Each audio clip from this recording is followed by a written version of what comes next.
जे डिपार्टमेंटचे शिपाई जे त्यांची भरती सुरू होणार आहे ते 19 जूनपासून आणि 9 जुलैपर्यंत पोलीस शिपाई पदांची भरती आहे। तसेच 11 जुलै ते 17 ऑगस्टपर्यंत जे डिपार्टमेंटचे शिपाई त्यांच्यासाठी भरती आपले नागपूर पोलीस हेडक्वार्टर ग्राउंडमध्ये होणार आहे।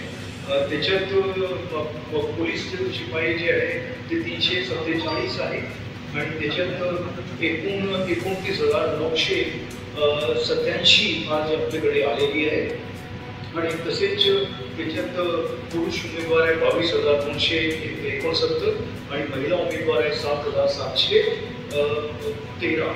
तसेच त्याच्यात तृतीयपंथी जे आहे ते 5 त्यांचे आज प्राप्त झालेले आहे आणि जसं मी सांगितलं की जे डिपार्टमेंट आहे त्यांची 255 पद आहे, त्यासाठी 55,297 आज आमच्याकडे आलेली आहे। त्याच्यात 39,674 आज पुरुषांचे आणि महिलांचे 15